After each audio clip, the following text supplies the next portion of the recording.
मुख्य वक्ता नपा अध्यक्ष शशि यादव ने कहा कि आप सेना में जाएं या ना जाएं, आप जीवन में योद्धा की तरह जिएं। जीतने के लिए हमेशा प्रयास करते रहना है। जीवन में शॉर्टकट ना चुने, बल्कि बालक हो या बालिकाएं धैर्य के साथ प्रयास करते रहे, मेहनत के साथ जीवन जिए, सफलता अवश्य मिलेगी। क्योंकि मन के हारे हार है, मन की जीते जीत है। स्वच्छता में प्रत्येक बच्चे और नागरिक सहयोग करेंगे तो नगर स्वच्छ भी होगा। यह बात नपा अध्यक्ष ने ग्राम हरदूखेड़ी शासकीय स्कूल में Saint SRS public higher secondary school के राष्ट्रीय सेवा योजना के 7 दिवसीय शिविर के बौद्धिक सत्र के अवसर पर कही। फीडबैक फाउंडेशन के परियोजना प्रभारी भरतकांत द्विवेदी ने बताया कि फाउंडेशन और नगर पालिका द्वारा घर घर से कचरा संग्रहण कर कचरे का ट्रीटमेंट किया जा रहा है, उसे हम उपयोगी बनाते हैं। आज प्रदेश के शहरों में स्वच्छता में गंजवा सौदा का 27वां स्थान आया है। राजेश नेमा जी ने कहा कि स्वच्छता स्वास्थ्य का प्रथम कदम है। स्वच्छता में ही ईश्वर का वास होता है। आज शहर का स्वरूप बदल रहा है। नपा अध्यक्ष ही स्वयं रुचि के कारण हम लगातार शहर को स्वच्छ और सुंदर बना रहे हैं। आप असाधारण व्यक्ति के रूप में आए, इसलिए केवल सपने ना देखें, बल्कि हर स्वयंसेवक असाधारण कार्य करे। स्मार्ट बने। 3 बातें स्मार्ट व्यक्ति में होना चाहिए। शरीर यौवन जैसा स्वस्थ, हृदय बुद्ध जैसा करुणावान, मस्तिष्क शिव जैसा शांत होना चाहिए। संसद डायरेक्टर KS यादव ने अतिथि सम्मान कर स्वयंसेवकों को स्वस्थ रहने, स्वच्छता रखने का आह्वान किया। बौद्धिक सत्र का शुभारंभ संगीत शिक्षक शंभू गिरी गोस्वामी के निर्देशन में मां सरस्वती वंदना एवं स्वागत गीत एवं मेरे बांके बिहारी लाल भजन से हुआ। इसके बाद स्वयं सेविकाओं ने राजस्थानी झूमर नृत्य की शानदार प्रस्तुति दी। साथ ही इस अवसर पर NSS प्रभारी कृष्णपाल सिंह चौहान ने शिविर की रूपरेखा व्यक्त की। बौद्धिक सत्र में युवा नेत्री सरिता रघुवंशी, रेल कर्मचारी पूर्व स्वयंसेवक दिव्यांश भावसार, शिक्षिका डॉक्टर कमला चतुर्वेदी, शिखा दांगी, कुलदीप रघुवंशी, गोविंद कुशवाहा, सत्यम बबेले, प्रशंसा पारासर, संगीत शिक्षक शंभू गिरी गोस्वामी, दिनकर कद्रे मौजूद रहे। विद्यालय के समस्त टीचर्स, बच्चों, आज तो बच्चे नहीं कह सकते, आज तो हम स्वयं सेवक कह सकते हैं। आप सभी आज स्वयं सेवक के रूप में यहाँ पे काम कर रहे हैं। आज 7 दिन का एक शेड्यूल बना होगा, आपका प्रोग्राम बना होगा। 7 दिनों में हम क्या क्या करेंगे, प्रत्येक दिन की अलग अलग गतिविधि होंगी और इस गतिविधियों में तरह तरह के आपके आयोजन होंगे, चाहे वो श्रमदान का रहा हो, चाहे स्वच्छता को लेकर के रहा हो, या कोई इवेंट्स हो, कोई कलाकारी के माध्यम से हो, या अलग अलग गतिविधियां आप लोगों ने यहां आयोजित की होगी। चूंकि हमें यहां पे पहले ही बता दिया गया है कि कूड़ा कचरा प्रबंधन का दायित्व हम लोग नगर पालिका के साथ मिलकर निर्वहन कर रहे हैं। हम लोग देख रहे हैं कि कैसे हमारा गंज वासौदा साफ हो, स्वच्छ हो, सुंदर हो और स्वस्थ गंज वासौदा का निर्माण हो। इसको लेकर के हम लोग इस शहर के साथ जुड़कर काम कर रहे हैं और आज वासौदा की माटी कैसे शुद्ध हो, पवित्र हो, इसको लेकर के भी हम लोग दिन रात लगे हैं। पूरी नगर पालिका इस पर लगी है, पर यह संभव तभी होता है जब शहरवासी इसमें सहयोग करे, साथ दें।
जो बच्चे रहते हैं, पार्टिसिपेट करते हैं, उनको स्वच्छता अभियान के अंतर्गत जो मोदी जी के आने से 2014 से जब से आया है, स्वच्छता भारत अभियान जो चला है, उसके अंतर्गत जीरो वेस्ट जो थीम है उसके ऊपर जो है पूरी तरह से हम लोग जो है अमल करते हैं और हमारे विद्यालय परिसर में तथा आसपास भी जो है हमारे बच्चे जागरूकता फैलाते हैं, जागरूक करते हैं लोगों को कि कोई भी सिंगल यूज प्लास्टिक या जीरो वेस्ट जो भी है अपना स्वच्छ स्थान रखें और लोगों को भी इसके लिए जागरूक करें। एक चीज थोड़ा सा ये जानना चाहूंगा कि ये विद्यालय आपका शहरी एरिया में है कि ग्रामीण एरिया में? विद्यालय तो हमारा शहरी एरिया में है। शहरी एरिया में तो किस नगर पालिका के अंदर आता है ये जो है गंज बासौदा जिला बिरसा के अंतर्गत आता है और उसमें Saint SR higher secondary school जो है वो जो है स्थित है। ये 7 दिवसीय आपका आयोजन था। इस आयोजन में आपने अलग अलग दिन अलग अलग इवेंट्स किए हैं और यहाँ पे जो आपने किया कि ये हमारा जीरो वेस्ट आयोजन है। हमारे बच्चों ने चाहे वो खाने को लेकर के हो, सुबह के नाश्ते को लेकर के हो, पानी को लेकर के हो, चाय को लेकर के हो, जिस चीज में भी हो, हम लोगों ने ऐसे सामानों का यूज किया, ऐसा उपयोग किया जिससे हमारा कूड़ा 0% रहा। हमारे यहाँ कोई भी कूड़ा जनरेट नहीं होता, जिस कारण हम ये जीरो वेस्ट इवेंट्स का आयोजन किए हैं। तो ये शुरुआत 7 दिन का है, निरंतर ये 7 दिन का है। 7 दिन यही प्रोग्राम चलता है। बच्चे जो है बर्तन है हमारे स्टील के, गिलास पानी के लिए और चाय के लिए भी है गिलास यूज करते हैं। कोई किसी भी तरह का जो है ना सिंगल यूज प्लास्टिक यूज नहीं करते हैं। और स्वच्छता के लिए जो है झाड़ू वगैरह की भी जरूरत नहीं पड़ती है, क्योंकि सारा ही जो है बर्तनों में ही खाते हैं, चम्मच वगैरह है, तो उसके लिए जो है पूरा फैलता ही नहीं है। और वो जो भी है और थोड़ा बहुत जो नाम मात्र का जो निकलता है सब्जियों वगैरह का, वो नगर पालिका आती है, नगर पालिका की गाड़ी ले जाती है। एक चीज और था कि जैसे आप अपने विद्यालय में भी जीरो इवेंट्स का, विद्यालय में भी ऐसी थीम है, ऐसा आप आयोजन करते हैं या कुछ ऐसा है आपके यहाँ कि आपका विद्यालय भी जीरो वेस्ट हो? बिल्कुल बिल्कुल, जो जीरो वेस्ट वहाँ पर है। हमारा विद्यालय जो है शुरू से ही, जब से ये प्रोग्राम चला है तब से हम लोग इस पर अमल करते हैं और बच्चों को भी और जो भी हमारे गार्जियन हैं उनको भी जागरूक करते हैं।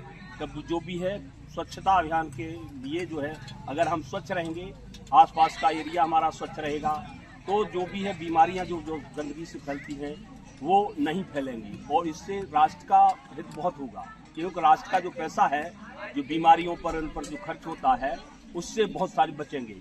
हाथ धोने का है, बच्चों को हाथ धुलाई का जो है कराते हैं डेली। हमारे बच्चे, छोटे बच्चे, बड़े बच्चे भी जो है लंच करने से पहले है जो अपने हाथ सफाई करते हैं।